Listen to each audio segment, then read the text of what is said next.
Père et du Fils et du Saint-Esprit, ainsi soit-il. Mater Populi Fidelis, mère du peuple fidèle. C'est le titre qui a été donné à cette note doctrinale sur certains titres mariaux qui se réfèrent à la coopération de Marie à l'œuvre du salut. Je cite en entier. Cette note doctrinale qui est émise par le dicaster de la doctrine de la foi, DDF, on aime bien aujourd'hui ces acronymes, n'est-ce pas?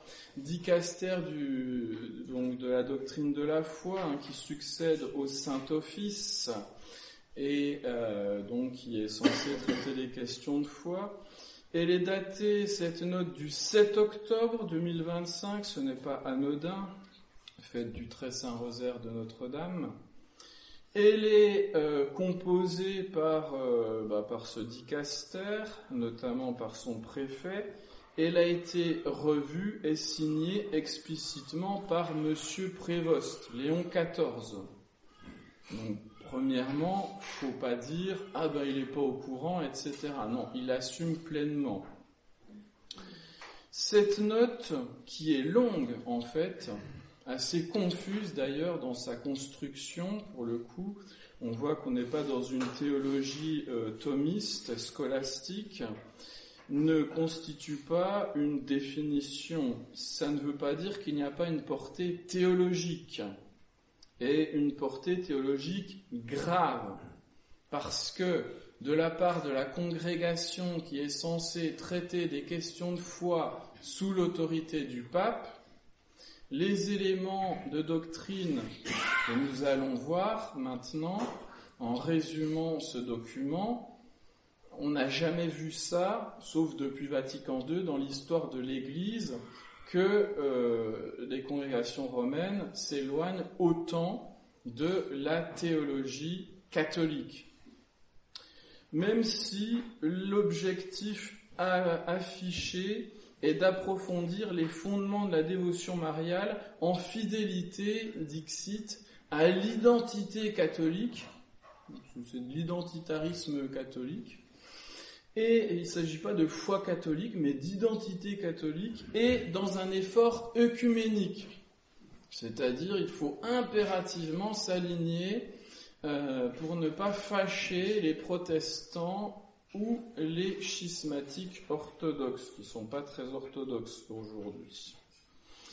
La thèse principale de ce document, en fait, c'est que l'œuvre de notre salut est effectuée par le Christ seul. Le texte insiste beaucoup là-dessus. Donc, en détail, quant à l'acquisition du salut, donc ce qu'on appelle la rédemption objective, le salut est mérité et opéré par le Christ seul, à l'exclusion de toute autre cause quelle qu'elle soit, dont la très sainte Vierge Marie. La coopération de Marie est reconnue, mais seulement comme participation subordonnée. Cette participation subordonnée, elle n'est que dans l'ordre moral extérieur, parce qu'effectivement, sans le fiat de Marie, il n'y a pas de mystère de l'incarnation, il n'y a pas de mystère de la rédemption. Donc là, pour le coup, évidemment, le document ne peut pas nier cette réalité. Mais on le voit qu'il n'y a aucune causalité effective par rapport aux mérites de notre Seigneur Jésus-Christ, donc qui sont obtenus pour notre salut, puisque je vous le rappelle, le mystère de la rédemption, il consiste en ce que notre Seigneur Jésus-Christ, vrai Dieu et vrai homme, rachète tous nos péchés, tous les péchés du genre humain, et nous mérite toutes les grâces nécessaires à notre salut. C'est ça le mystère de la rédemption. Donc Marie, elle coopère, oui, mais sans rien ajouter à la valeur objective de l'œuvre du Christ, et il n'y a pas de vrai mérite du salut par la très sainte Vierge Marie. D'où le refus du titre de co-rédemptrice. Le texte admet dans un petit paragraphe que ce titre de corédentrice a été utilisé par le magistère précédent. Notamment, on peut citer Benoît XV, on peut citer le pape Pie XI, on peut citer le Saint-Office, donc le prédécesseur du DDF, Dicaster pour la doctrine de la foi, qui a admis l'utilisation de ce terme de corédentrice comme convenable. Déjà, ça pose problème. Par contre, ce terme a été refusé par Vatican II, nous dit ce texte, cette note, pour des raisons doctrinales, pastorales, œcuméniques. Je cite, c'est intéressant parce que pour ceux qui nous disent que Vatican II, c'est un concile pastoral, il n'y a rien de doctrinal, là, le dicaster pour la doctrine de la foi admet explicitement qu'il y a des choix doctrinaux dans Vatican II. Donc on arrête de nous mettre la tarte à la crème du pastoral sans doctrine. Bref. Le titre de corédentrice avait déjà été refusé par le DDF, c'est-à-dire à l'époque, en 96, c'était Ratzinger, qui se fera appeler plus tard Benoît XVI. Il l'a refusé une nouvelle fois en 2002, ce Ratzinger, et François Bergoglio a également refusé ce titre de corédentrice. Donc, on a un avant Vatican II, il est admis et la réalité qui est derrière est admise, et on a un après Vatican II. Voilà. Donc ça, c'est une constatation, même de la part de ce document.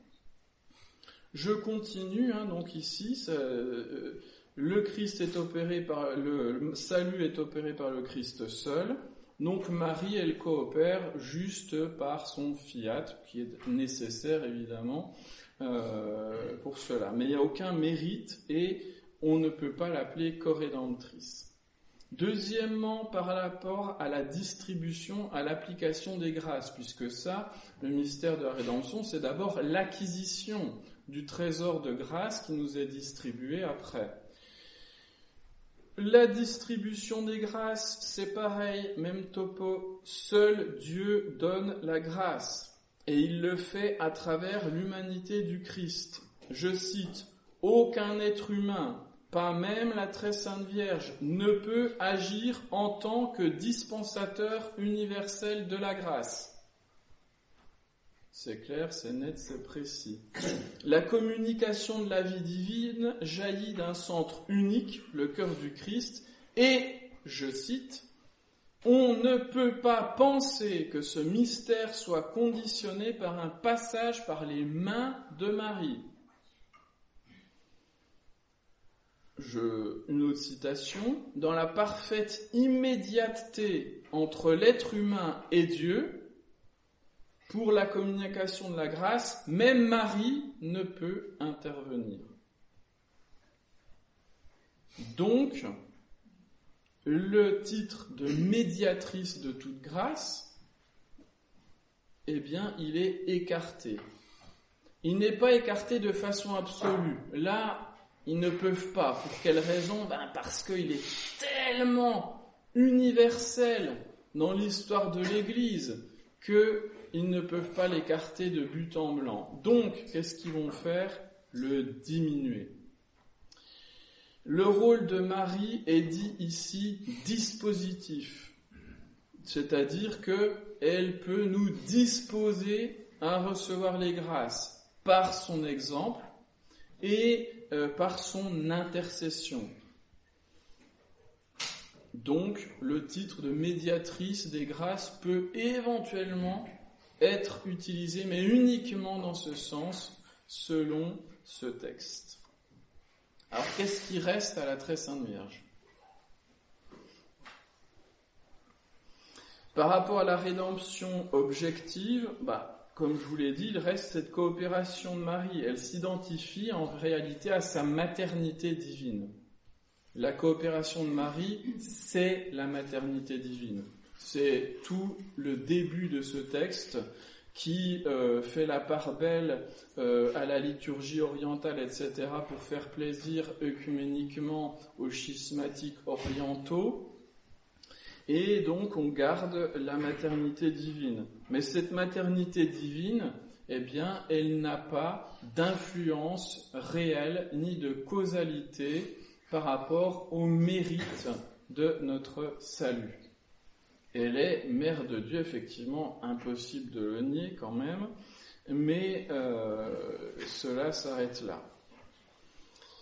Par rapport à la distribution des grâces, la coopération de Marie est identifiée à sa maternité spirituelle.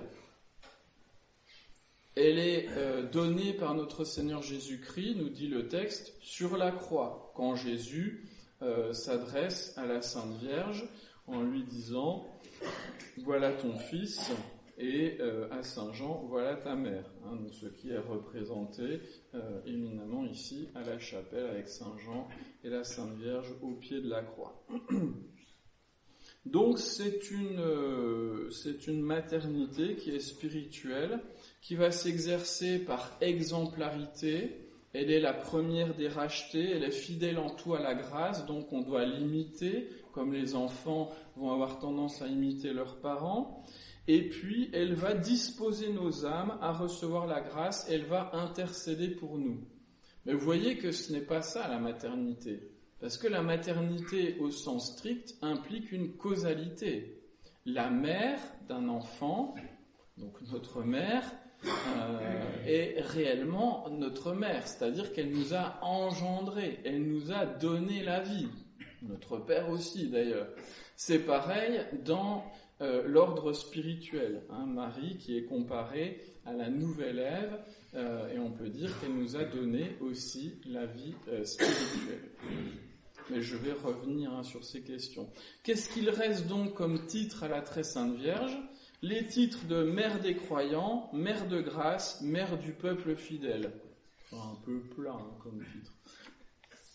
Mère des croyants, Mère de grâce, Mère du peuple fidèle, bon, c'est bien beau tout ça, mais voilà, ça ne nous avance pas grand-chose au niveau dogmatique. Voilà résumé ce texte qui est assez long. Au contraire,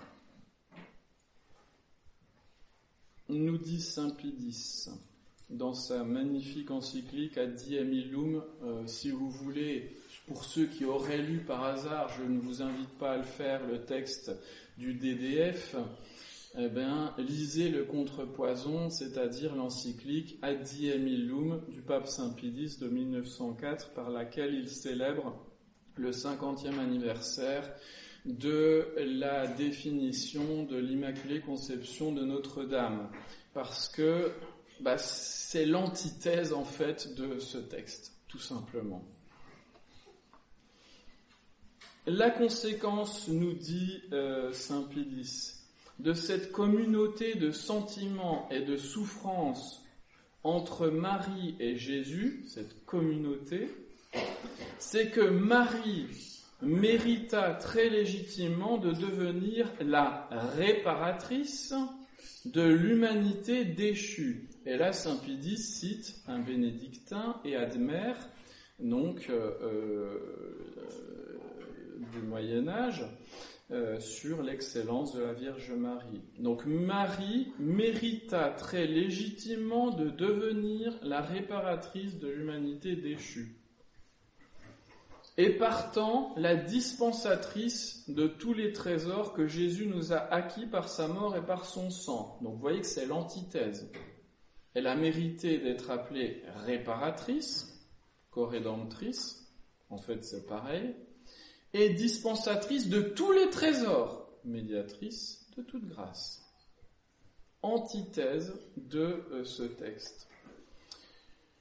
Comment répondre théologiquement? Eh bien, c'est qu'il n'y a pas d'opposition. Le texte essaie de créer une opposition entre Jésus, seul Rédempteur, et toute médiation créée.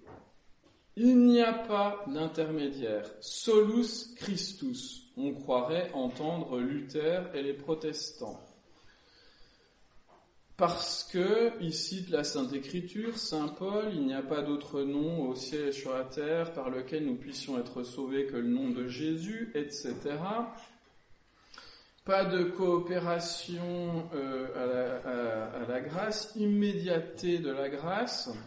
Tout cela,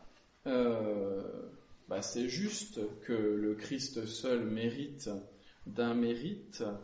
De condigno. Le pape Saint Pie X répond « Parce que, je cite, Marie l'emporte sur tous, en sainteté et en union avec Jésus-Christ, et qu'elle a été associée, co-rédemptrice, par Jésus-Christ à l'œuvre de la rédemption, elle nous mérite des congruo, de convenance, comme disent les théologiens, ce que Jésus-Christ nous a mérité des condigno, de droit. Et elle est le ministre suprême de la dispensation des grâces. Le pire, c'est que la note du DDF, évoque cette question du mérite des condigno et des congruo, du mérite de condignité, de droit, et du mérite des congruo, c'est-à-dire du mérite de convenance. Ce n'est pas compliqué à comprendre. Le mérite de condignité, c'est celui qui découle de la nature même des choses, ou de la nature même de celui qui mérite. Qui est-ce qui mérite notre rédemption? C'est notre Seigneur Jésus-Christ, effectivement. Il la mérite d'un mérite de condignité, parce que Jésus est Dieu, est une personne divine. Et donc c'est une personne divine qui naît pour nous, qui vit pour nous, qui souffre pour nous, qui meurt pour nous, qui ressuscite pour nous.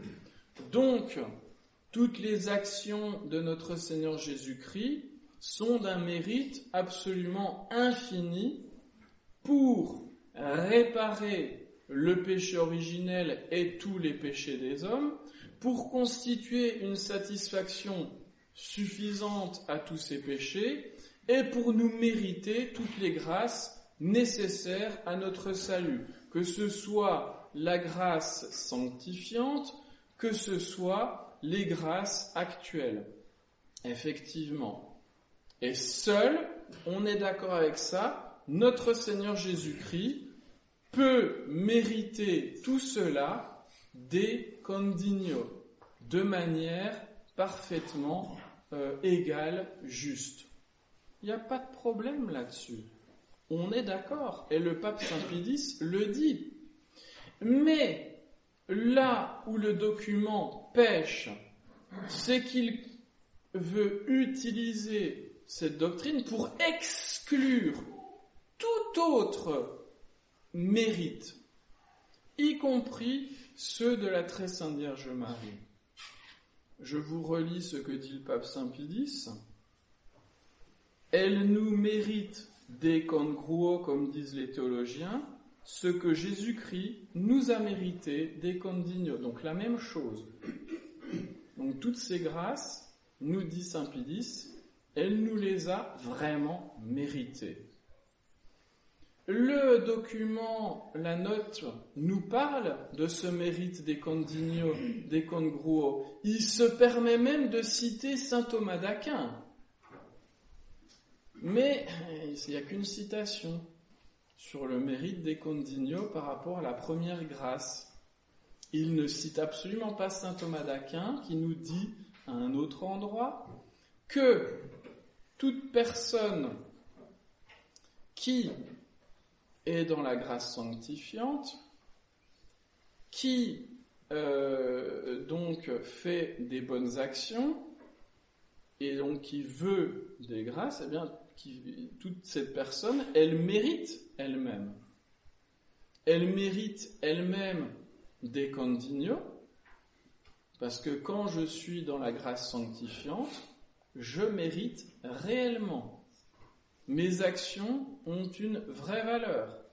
Je ne peux pas mériter ma première grâce, c'est-à-dire ma conversion. Je ne peux pas mériter ma grâce de retour de façon équivalente, condigne, comme on dit, si je suis tombé dans le péché. C'est vrai. Mais je peux véritablement mériter.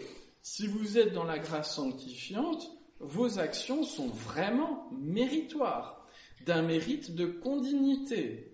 Vous méritez des grâces actuelles. Vous méritez l'augmentation de votre grâce sanctifiante, vraiment, d'une façon propre et d'une façon condigne. Le document n'en parle pas. C'est une omission qui est grave à ce niveau-là.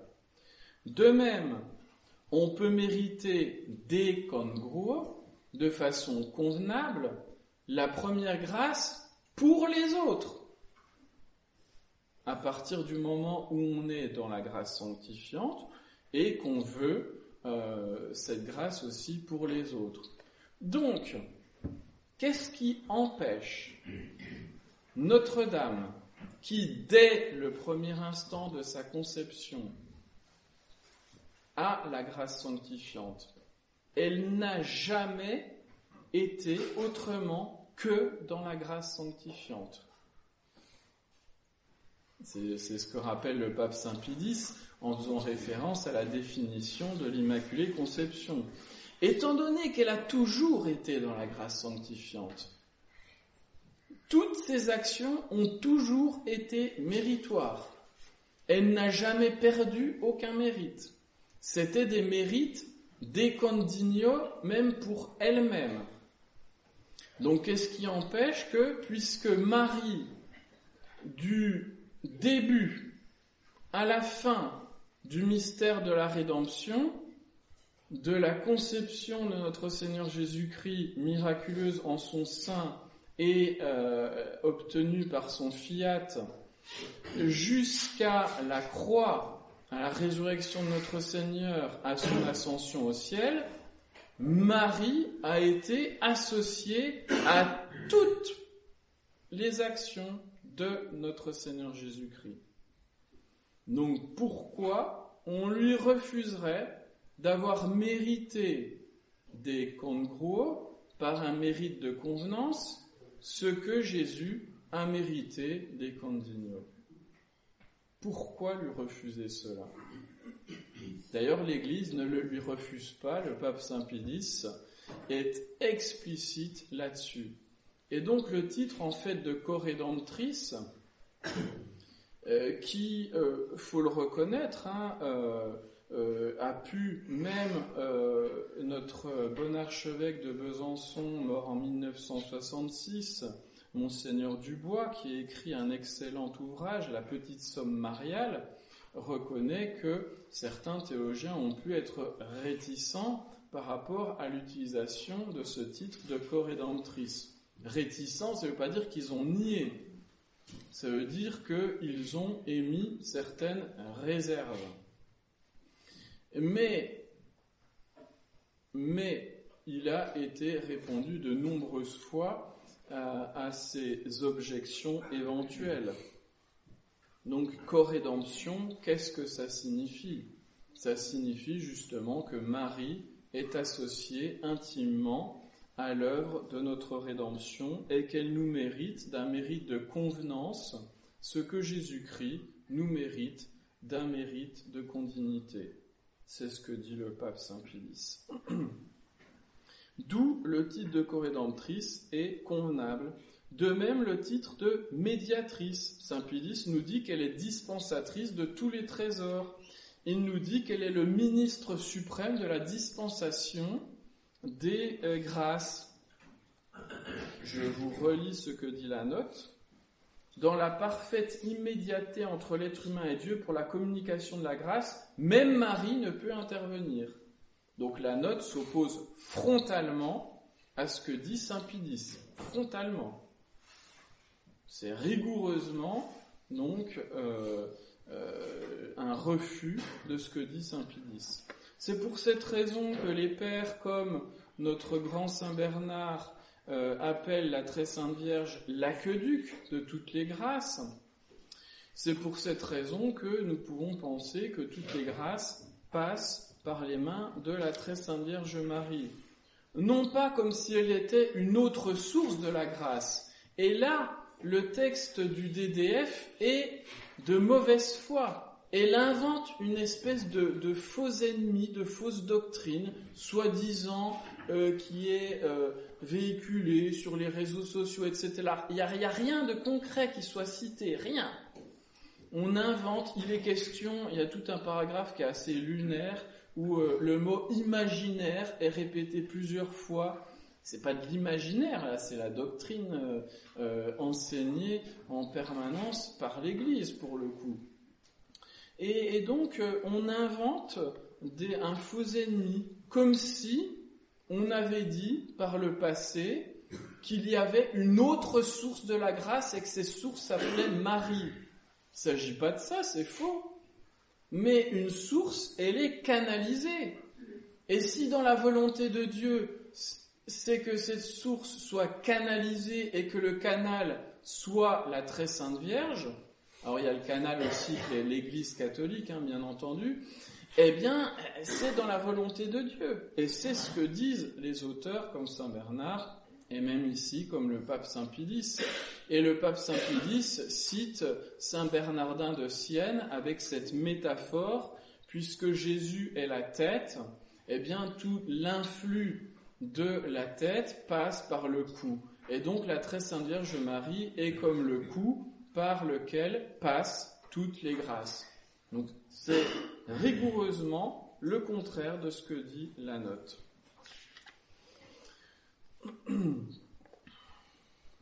Objection. Puisque Marie est elle-même rachetée en prévision des mérites de notre Seigneur Jésus-Christ, c'est ce que dit la définition du dogme de l'Immaculée Conception. Comment peut-elle être corédemptrice, puisque elle-même est rachetée? Comment? Eh bien, elle est rachetée en prévision. Donc, elle est constituée en grâce dès le premier instant de sa conception. Et ça, effectivement, elle ne peut pas le mériter pour elle-même. Donc, pour elle-même, bien sûr, elle est rachetée et elle est la première rachetée. Mais en tant que première rachetée et créée par Dieu, conçue dans l'Immaculée Conception, après, comme je vous l'ai dit tout à l'heure, elle mérite tout ce que peut mériter Jésus. Elle mérite des congruos, non pas pour elle la première grâce, mais pour elle toutes les grâces successives qu'elle va avoir au cours de sa vie, et pour les autres toutes les grâces dont ils vont pouvoir profiter. Donc, ce n'est pas un problème. Et d'ailleurs, ce titre de première rachetée est très utilisé avec l'image, la typologie chez les pères de l'Église de la nouvelle Ève. Le nouvel Adam, c'est notre Seigneur Jésus-Christ. La nouvelle Ève, c'est la très sainte Vierge Marie. Rappelez-vous, au début de la Genèse, comment, de quoi, de qui naît et conçue ou est créée Ève? Elle est créée à partir d'Adam. Donc, on peut employer cette même image pour la très sainte Vierge Marie. Elle est créée en grâce à partir, effectivement, des grâces de notre Seigneur Jésus-Christ. Mais après, une fois qu'elle est constituée en grâce, et ceci dès le premier instant de sa conception, elle est pleinement associée à notre Seigneur Jésus-Christ dans l'œuvre de la rédemption pour écraser la tête du démon, la tête du serpent, et elle est constituée donc nouvelle Ève. Il n'y a aucun problème là-dessus.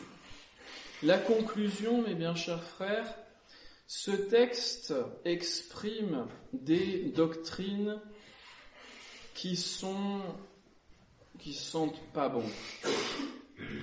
Le salut par le Christ seul avec une insistance très forte.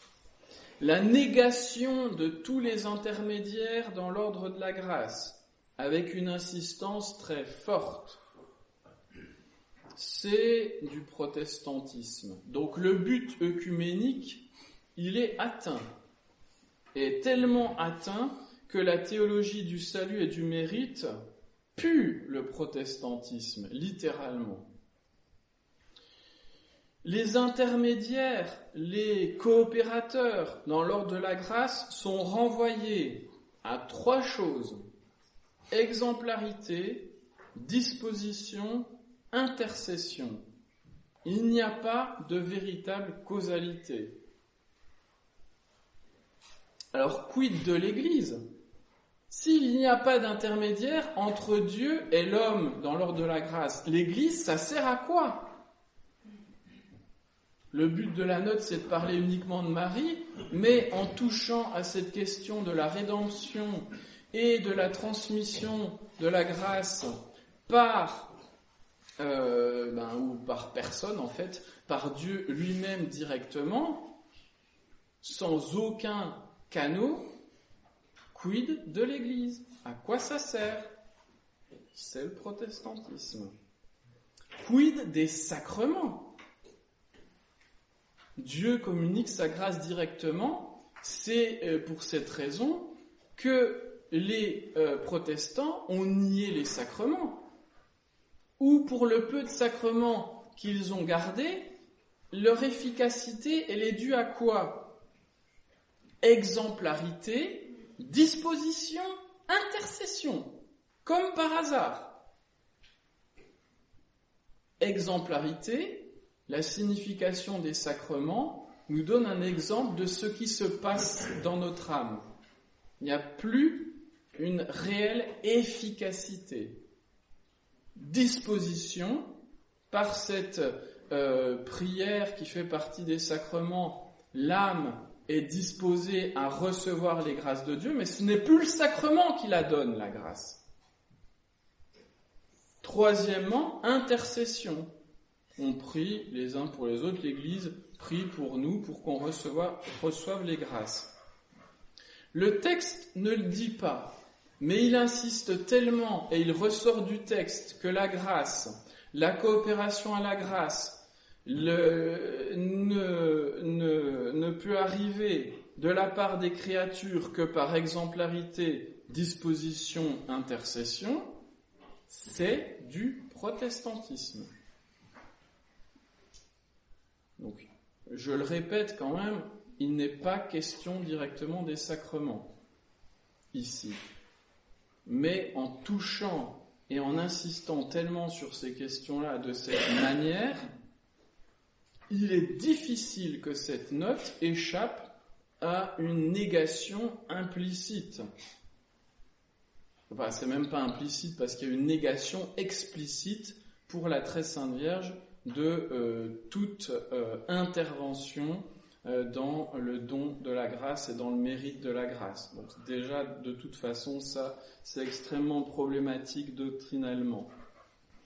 Mais en allant plus loin et avec les principes qui sont posés, l'Église devient inutile, les sacrements deviennent inutiles, ou du moins utiles par accident, uniquement comme favorisant extérieurement une bonne réception des grâces de Dieu. C'est une espèce on positionne l'antenne correctement pour recevoir la grâce de Dieu. Donc ce n'est pas anodin, c'est le dicaster pour la doctrine de la foi. Jamais dans l'Église avant Vatican II, on n'a vu cela. De telles négations, une telle doctrine qui sent fortement le protestantisme. Donc c'est extrêmement grave, et je voudrais conclure avec Saint-Pidis, tout simplement. Ces hommes, nous dit-il, séduits par les artifices du démon, ou trompés par de fausses doctrines, croient pouvoir se passer du secours de la Vierge, ou le limiter, infortuné qui néglige Marie sous prétexte d'honneur à rendre à Jésus-Christ, comme si l'on pouvait trouver l'enfant autrement qu'avec la mère. Pour nous donc, réaffirmons ce qu'est réellement la très sainte Vierge Marie. C'est vraiment notre mère. Elle nous a vraiment engendrés par sa vie, par ses mérites, à la grâce sanctifiante. Elle nous a mérité cette grâce sanctifiante par des mérites de convenance, certes, mais voulus explicitement par Dieu. Elle a été associée à notre Seigneur Jésus-Christ dans ce mystère de la rédemption de telle manière qu'elle est l'Ève, la première, la mère de toute l'humanité rachetée. Nous ne voulons pas, nous catholiques, que nous soit ôté ce titre véritablement de mère, pas un titre de mère light qui perd toute sa substance, qui correspond plus à la place d'une grande sœur.